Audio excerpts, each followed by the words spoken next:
Okay, guys, so I wanted to do a short video, but I guarantee it's not going to be short. So I'm going to talk fast, so pay attention. So my brother and I are co-owners. This is a 2001. Obviously, it's a 250 OX66. We bought it 4 or 5 seasons ago, put it on our 1988 Chris Craft Cuddy, and it sits on an Armstrong stainless steel outboard extension, just single motor. For the most part, this motor runs good. The compression was all even. I want to say I remember last year's compression was around 90 in each cylinder, but they're even, so that's all I care about. A lot of you are going to say, oh, it needs to be 115, 120. Now, yeah, in a brand new motor, maybe. But anyway, this motor starts, runs, does its thing.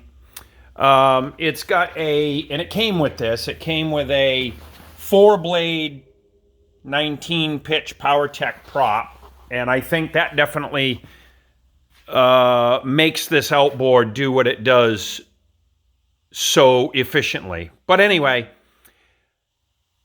for the most part, the motor runs good. It'll start up, 10, 12-second crank on a cold morning. It fires up, maybe it'll stall once, and then we'll fire it up again. Now, we trailer. I live in central Massachusetts. We're launching out of the Cape, anywhere from Bourne all the way up to Gloucester. Depends on where we feel like fishing. So the boat sits for a few weeks at a time at my house. But every time before we go to the ocean, I always get the boat ready, and I make sure that I run the motor the day before, and I let it do its thing, make sure it's pumping, make sure everything is good. So the ailment that I'm having with this motor, and I know there's a widespread issue with it, is that it'll start and run, and we'll be able to troll all day long. It'll idle at, 700-800 RPM, and we can bump it up to 1,000. We can push the 1988 Chris Craft at 6,500 pounds. We can do a good 2 to 2.5 knot troll. It's a little shaky, but whatever. It's a 2-stroke, not a 4-stroke, so I don't worry about it. Anyway, I'm gonna cut to the chase here. The issue that I have found with the help of doing extensive research and diagnostics myself is that a bunch of you guys had mentioned the throttle position sensor. So anyway, now we'll come over to my bench, and I have the original one, which is out of the package, and it's intact. Nothing wrong with it. No wires broken, nothing like that. I took it out the other day. And then I just received today the brand new replacement, Yamaha OEM. So what I'm going to do today is I'm going to test the old one and show the readings as they flow. And then we'll test it to the brand new one. And I think it's going to be quite apparent exactly where the mid-range stumble in the motor is. So again, the symptom is that it will start, it will run, and I can clunk it into gear with no issues.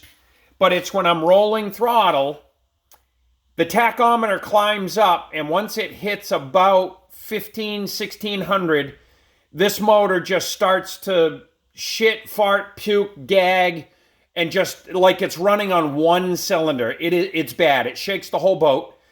And so if I kind of keep bumping the throttle up, when it gets to about 2,700 RPM, the baby comes alive and just shoots us out of the water and gets us up to, full throttle. We've had it doing 5,300 RPM, and the boat has been doing literally GPS 40 miles an hour. And that's with 2 of us on it, full of ice, full of fuel, 112 gallons of fuel.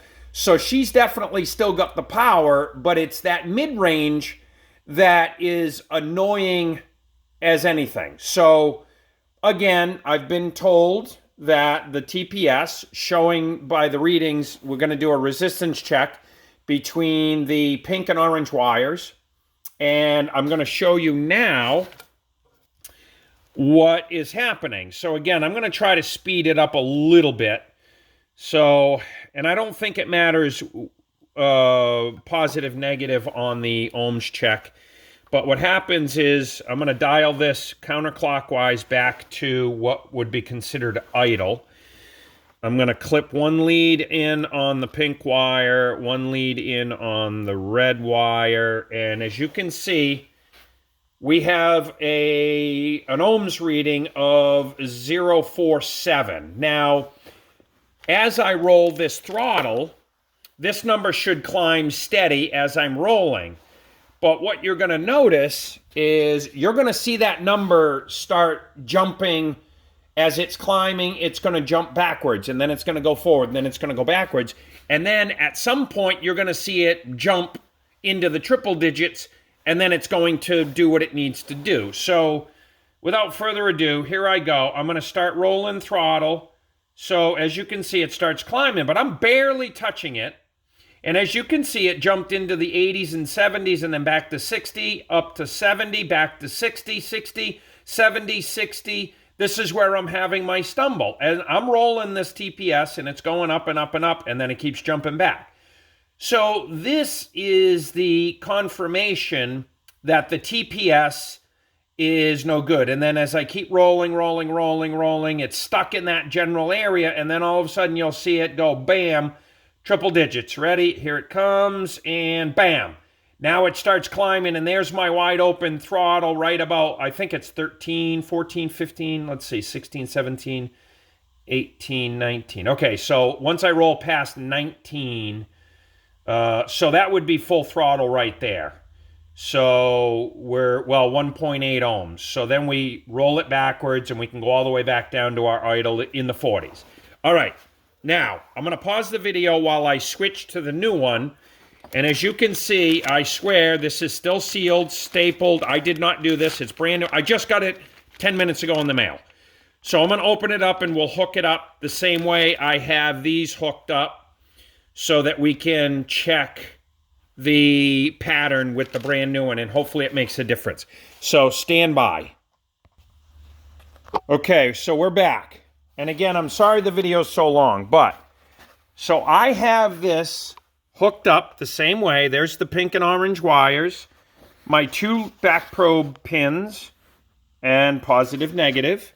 They're not touching. Everything's separated.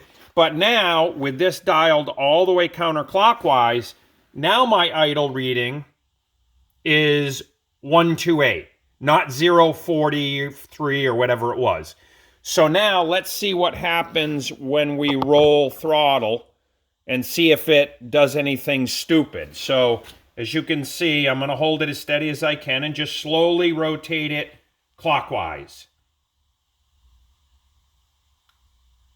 All right, so we're rolling. It's not doing anything yet. Okay, here we go. Now it's rolling up. Nice and smooth. 1, 2, 1, 7, 1, 8, 1, 9. Okay, same thing at full throttle. I guess 1.9 is going to be full throttle. So that's about where it shuts off. I'm assuming that the linkage on the motor doesn't rotate it past that anyway. But again, as I roll all the way backwards, it doesn't go, and that is literally against the stop. So right there is a huge difference. So in conclusion, I'm hoping that this motor, this pretty damn good condition outboard, is going to do something totally different this year. And I'm excited to get to, I'm going to say probably April anyway, here in Massachusetts, to get it down to the freshwater lake in Worcester, Lake Quinsigamon, if anybody knows Massachusetts.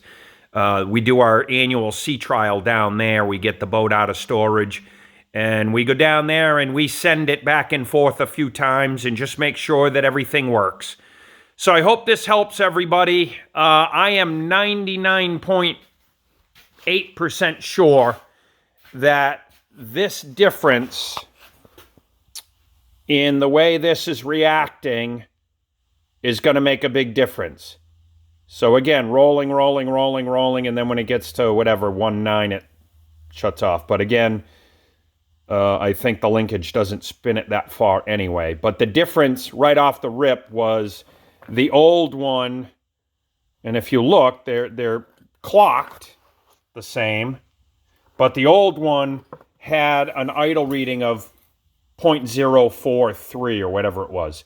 So anyway, I'm hoping this helps anybody determine that they have a bad TPS as well. But either way, I'm going to put this on YouTube because I don't know if Facebook is going to allow 10 minutes of video. But anyway, that's where we're at here in Massachusetts. So from this point, I give it a thumbs up. We're ready to rock and roll.